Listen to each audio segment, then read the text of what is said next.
welcome to my channel. I'm so excited to have you here. So today we're going to be doing MLM horror stories number 53. I hope you are excited. I hope you are ready. I know I am. I actually haven't had any coffee today, which I'm very surprised in myself because normally I have coffee on filming days, but I should have my water. So grab your coffee, grab your tea, grab your water, grab your popcorn, and let's get into today's video. So the first story is about Farmasi. It says, hey there, first I want to say that I love you and your channel so much. Keep up the amazing work. I just watched your new video on Farmasi and I have a little story to tell you about my experience. It's nothing crazy, but it does point out about how much of a scam they really are. This girlfriend requested me on Facebook one day. Let's call her Susan. I didn't know her, but we had a mutual friend. She seems sweet, posts cute things about her family. One day around June of last year, I see a post in my feed about selling this amazing mascara. Susan marketed it by saying, hey friends, I am challenging myself to sell 100 Zen mascaras by the end of the month. I know you wear mascara or know someone who does.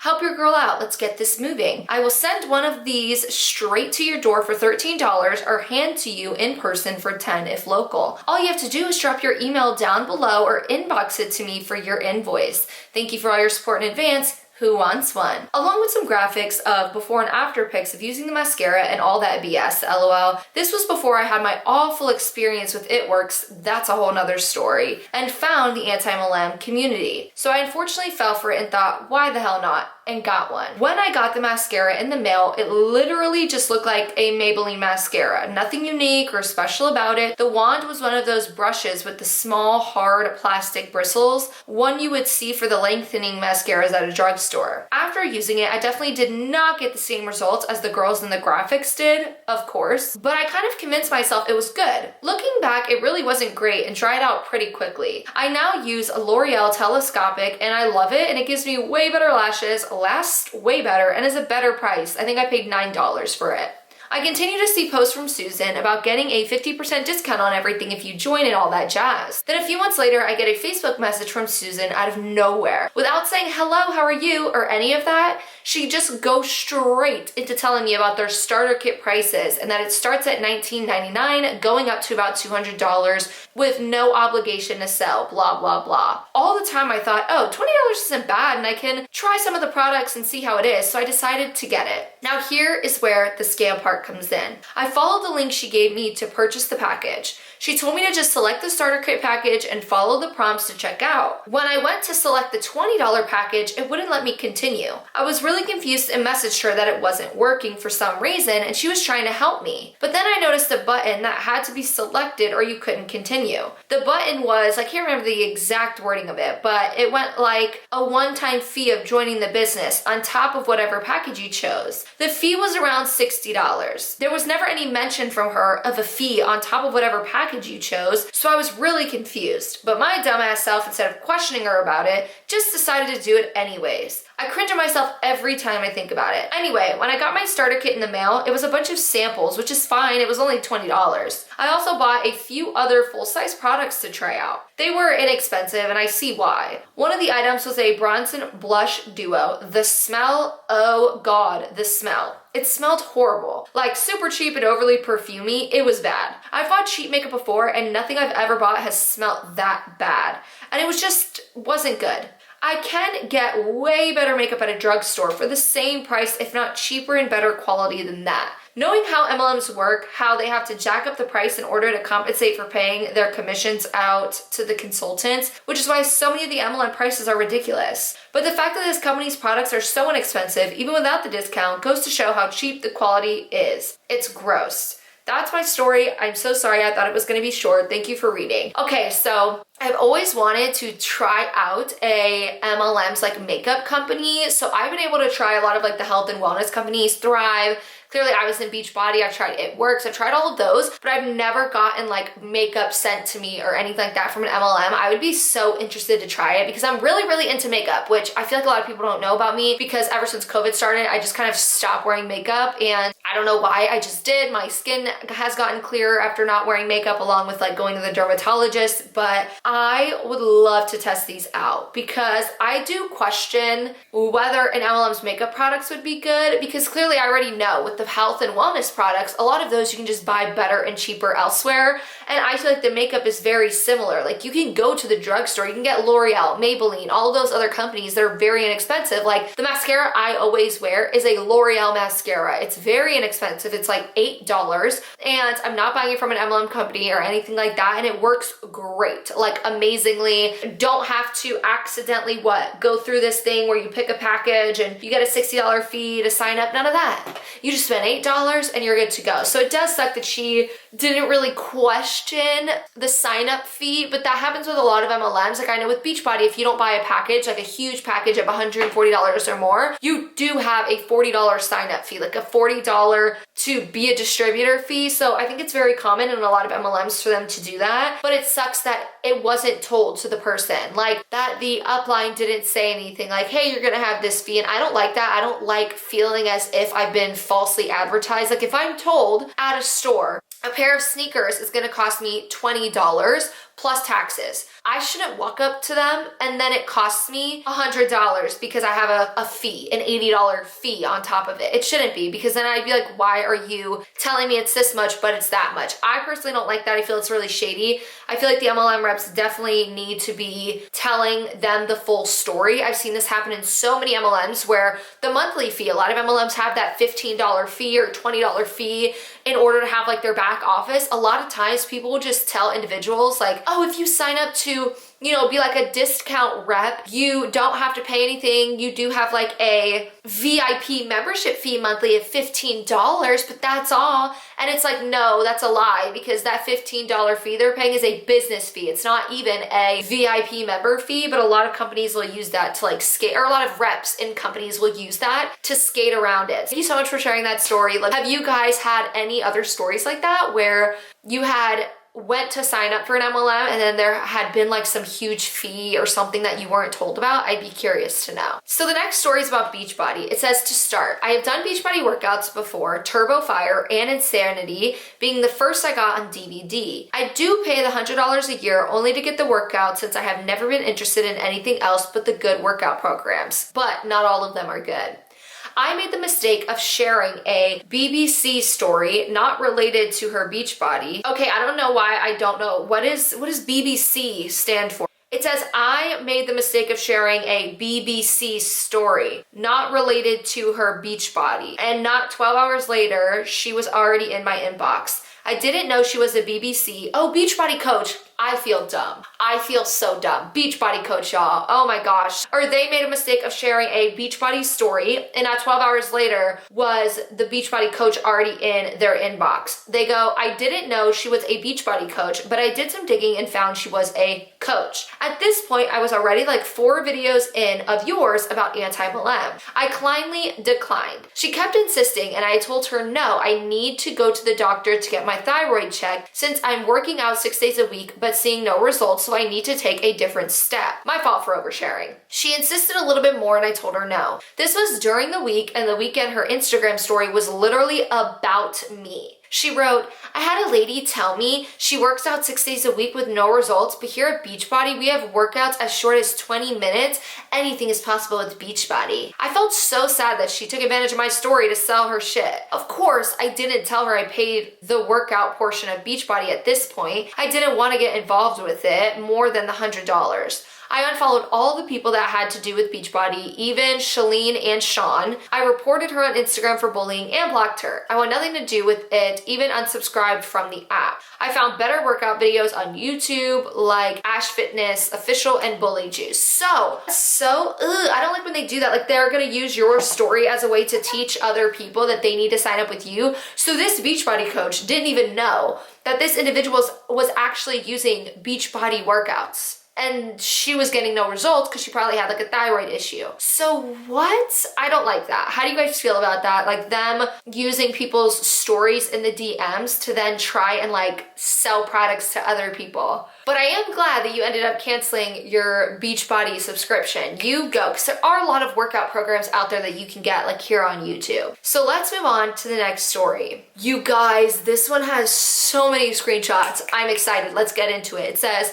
"Hi Deanna, first, I would like to say thank you for all that you do. I constantly watch your videos while cooking, cleaning, etc. My housemate is always like, are you watching your anti-MLM woman again? LOL. This may be a long one, but I feel like I have a couple of stories that can be interesting. None of them are too long though. My first real interaction with an MLM was when I was freshly on my own at 21. I had moved out of my parents because it was a bad situation, and I was in a really vulnerable place. I moved in with a stranger who was looking for someone to take a room in their apartment after meeting with them and thoroughly investigating, and had also recently bought a car. I was about a month and a half into my first full-time job. My little brother's friend's mom works in Mary Kay. I knew that it was a different business model that was a little weird, but I didn't really know why. She had invited my mom and I to a spa day, and considering my parents and I really weren't getting along, and I felt like they really despised me for about a year and a half after leaving, I agreed to it because I thought it would be a bonding experience. It actually did allow my mom and I to have something to talk about. We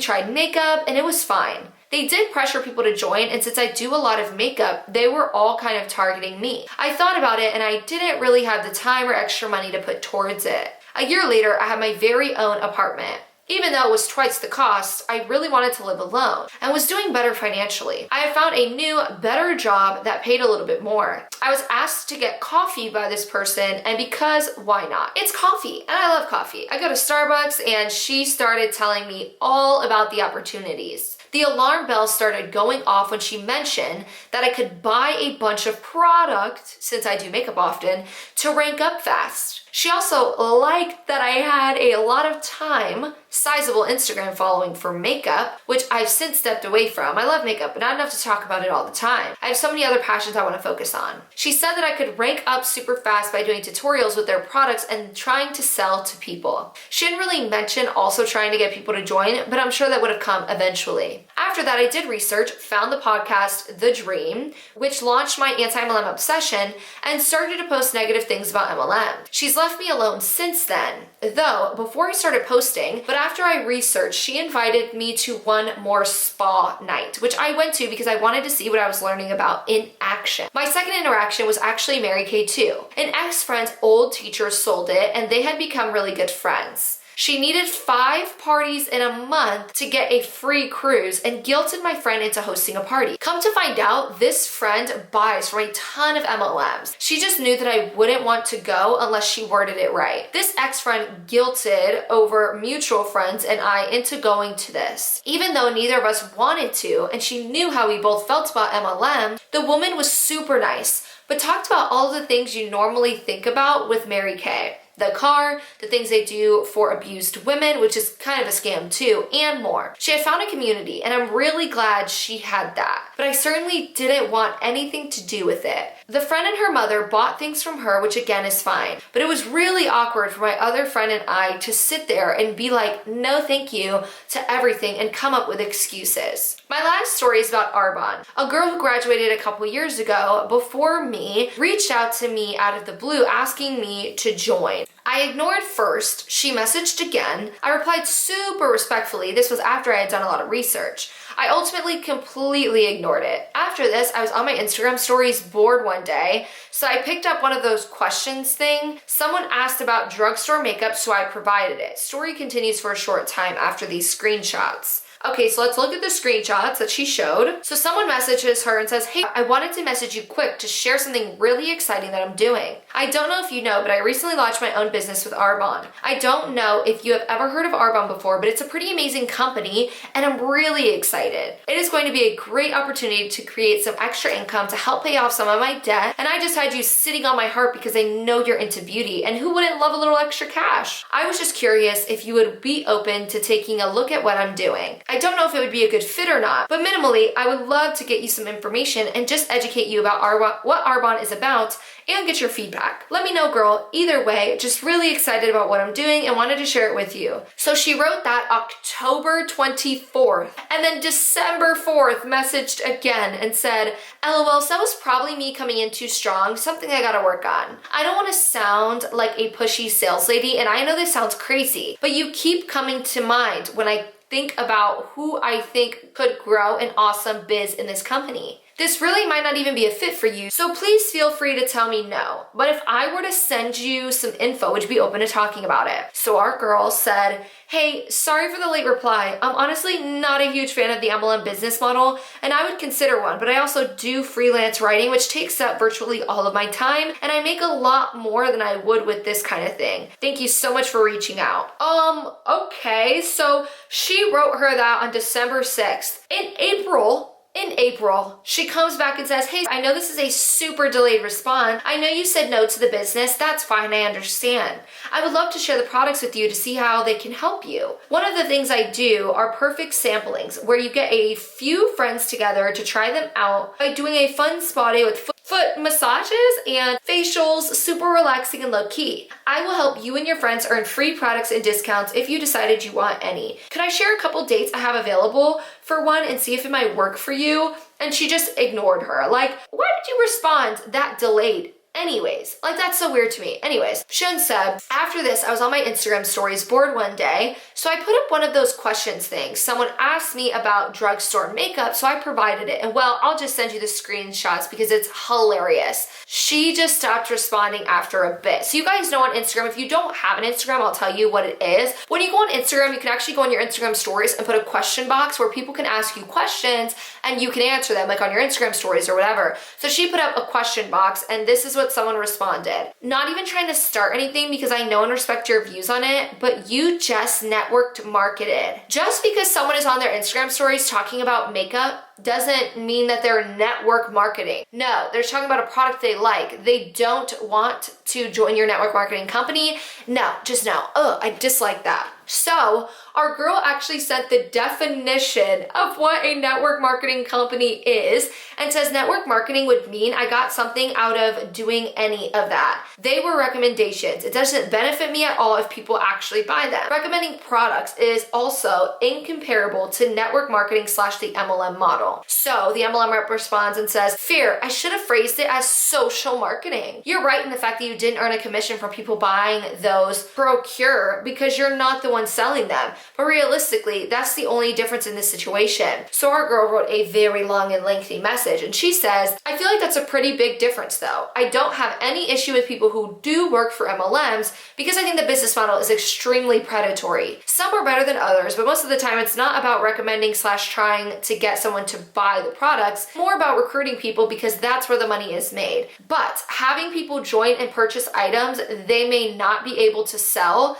as seen in a lot of circumstances in middle America where they're everywhere. If everyone sells the products or you get so many people to join, there's no one else to sell the product / get to join. It's too saturated. So it says, but having people join and purchase items they may not be able to sell or make them feel as though they'll only be successful if they reach a certain level, so they buy more product. That's all money that goes to the upline, but mostly the business itself. There's so many sources that state it's almost impossible to get anywhere. That's why people don't like network marketing, and that's extremely different than recommending products on social media that have worked for you when you don't get anything in return. I don't think it's comparable in the slightest, considering one is a lighthearted recommendation with nothing to benefit from, and one is directly benefiting a very large company where less than 3% actually make a significant amount of money while being predatory towards people in order to get there. She did her research. She knows what she's talking about. So then she says, anyways, that's all just kind of funny and interesting. That makes me so happy. You go, girl. You told them. I mean, it's true. Like, I would be like frustrated if someone was in my DMs. Oh, my phone almost fell. If someone was in my DMs saying, you know, you just social networked. No, let me just do what I want to do. If I want to just recommend a product to someone because they asked me, I'm just going to recommend a product to them. But again, there are other ways. Even this individual could make some income recommending products. You could do things like magic links, where you can do swipe up links on Instagram Instagram, you can have links for people to click on where you can make a commission, where you don't have to join a multi-level marketing company. You just make commission off of recommending products that you enjoy and like and that you have a link to that you send to others. That's it. So yes, there is ways to actually do affiliate marketing, but someone brought up, I believe last week in Monday's video, that they're really using the term social marketing a lot now. And it's just how, you know, the word MLM or the phrase MLM, or when you hear the word multi-level marketing, people know, ew, like, I don't want that. So then they started saying network marketing, and now they're starting to say social networking or social marketing or whatever. And it's like, no, just say MLM. What you're doing is what MLM reps do. If that's what you believe, if you believe this person recommending a product on her Instagram stories is exactly what you do in your MLM, it's not. Like, I'm just gonna be honest there. But if you think that, just say, hey, you're doing exactly what I do in my multi-level marketing company. Just stop trying to use different words that will make people believe like you're not in an MLM, or it'll just make people think, oh, I should do it because it's social marketing. It's what everyone else does. No, it's not the truth. Anyways, let me know what you guys think about that one, and let's move into the next story. So the next one is a Beachbody fail. It says, Deanna, I'm from a small town in Alabama and everybody knows everybody. A friend of mine put on Facebook that she had just been diagnosed with PCOS, and I said, girl, I was too. I had been gaining weight really rapidly and this girl did too. So with PCOS, it's hard to lose weight. So I got a message from this girl that was a few years older than me telling me that she could help me out with my weight loss journey. I know what Beachbody is because I was a quote unquote coach years ago. She said we are starting these challenges tomorrow, so join. She found something to capitalize on. She read those comments I had with that one girl. I never responded to the Facebook messages. Well, I had another girl I went to school with that is under that girl that messaged me. Literally the same night that Brittany sent me the message, I never responded. The following morning, I got a message from Brittany and Jennifer saying, hey girl, I've got a challenge for you to lose weight. I was devastated that they're capitalizing on my pain. Needless to say, I blocked both of them. I then get a call from my best friend that lives in the same town telling me that she got a message from Brittany and Jennifer about joining Beachbody. Well, she's a dietitian and her husband is a personal trainer that owns a gym. That is kind of like an MLM fail. Like when you don't do enough research on like who you're trying to recruit, you end up like saying something that it's just not gonna work for you. Like the fact that they messaged her best friend, this individual's best friend, that is a dietitian and her husband is a personal trainer that owns a gym. You think they're trying to join Beachbody? You think they're trying to join a multi-level marketing company when they're sitting here literally owning a gym? This person went to school for years to become a dietitian, and the other individual had to go through training to be a personal trainer. They already own a business. It's called a gym. But it is sad. A lot of those Facebook groups people really need to look out for, because if you're in a Facebook group, say about chronic migraines, which I have, or PCOS or cancer, any of those things, a lot of the times MLM reps will go in those groups because they think that it's a smart thing to do, or because they have it. So for example, if someone that's in Beachbody has chronic migraines, they may enter into a chronic migraine like support group and then start trying to recruit people that is in that group. And it's just wrong on so many levels. And to me, it's very predatory. And it's like, why can't you just go find like your everyday people? Why do you have to go after people that are in these groups that are desperate for help or desperate for something to help them? Because like with this individual, PCOS is not something to mess with. And personally, from what I've heard, it's really painful and everything like that. And no one with PCOS needs to get your messages where you're gonna try and say that you can help their PCOS or cure their PCOS. No, it's predatory and it's not okay. And I really feel like we need to be spreading like more messages about this, about how they do go for people that have chronic illnesses and stuff. And these Facebook groups are the biggest hub for recruitment for these reps. So that is going to be all for today's video. It's a little bit of a shorter one, but I hope you guys enjoyed it. Don't forget to like this video if you liked it. Comment down below if you have had an experience like this or your comments about these stories. I love knowing your guys' opinions. I love chatting with you guys below. And don't forget to subscribe to my channel if you haven't already, and I will see you in the next one.